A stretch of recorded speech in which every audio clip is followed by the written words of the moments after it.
Merci, Monsieur le Président, honorable assesseur. J'ai très peu de questions pour Monsieur Mamadouri Baldé. Monsieur Mamadouri, Présent. Dans votre PV, vous avez déclaré, parlant de nous, Tchéboro a qualifié les manifestants de loubards. Je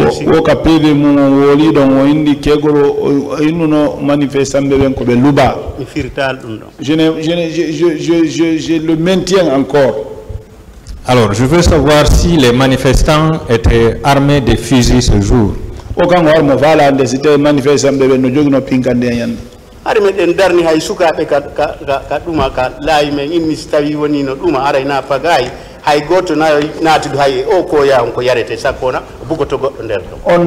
a mis les jeunes à la rentrée sur la route là-bas. Pour ne pas qu'il n'y ait pas d'ail, même Koya, on a interdit de ne pas faire rentrer, pour ne pas qu'on jette l'eau sur les gens là-bas. Est-ce que cela veut dire que les manifestants n'étaient pas armés ce jour?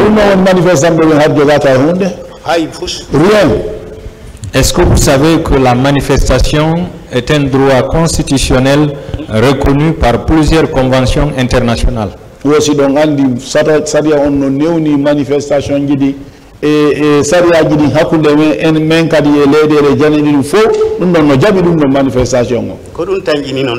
ce qu'on pensait. Entre ceux qui ont manifesté librement avec les mains nues et ceux qui sont venus massacrer une partie de ces manifestants, blesser d'autres et violer des femmes, qui sont les loubards selon vous?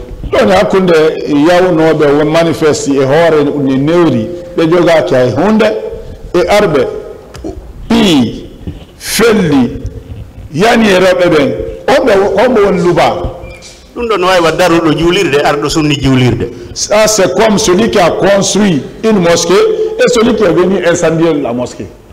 Voilà. Donc, vous confirmez que les manifestants n'étaient pas des loubards. Les manifestants il y en a des loubards. C'est comme ça.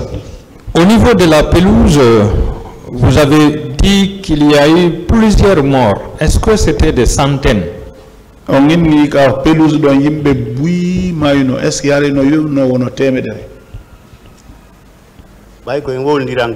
C'est pour qu'on se dise la vérité ici.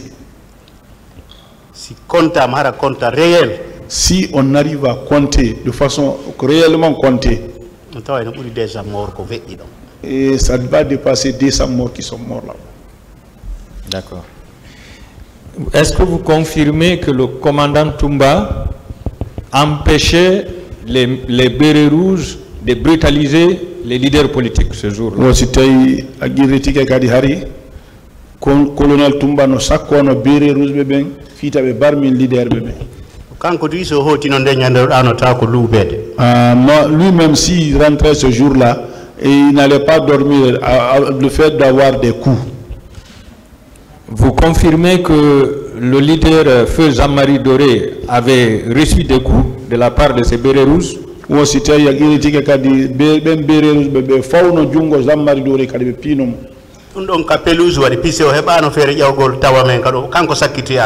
est venu, c'est lui qui est venu le dernier, il n'a pas pu avoir l'accès là-bas. Ça s'est passé sur la pelouse.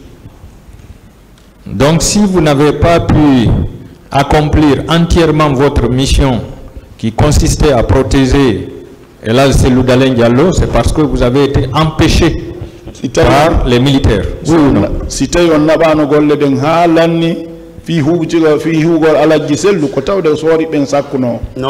c'est comme ça, oui.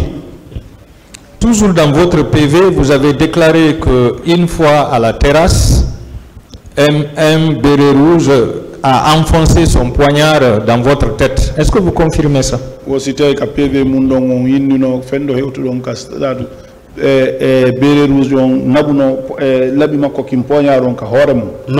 Oui. Et au niveau du portail, vous avez dit qu'un fil électrique était tombé. Est-ce que beaucoup de gens avaient été électrocutés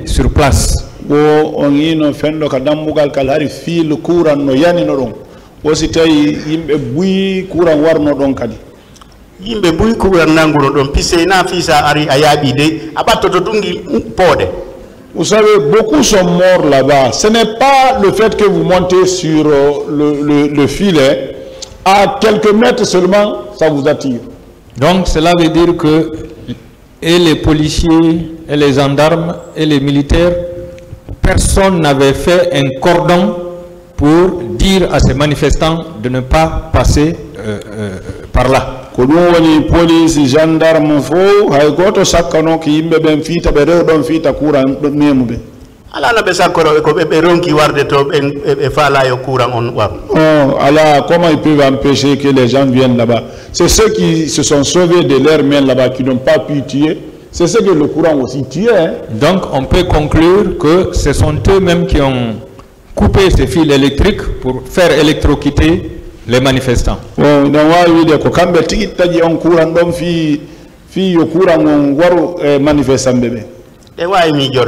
peut penser comme ça.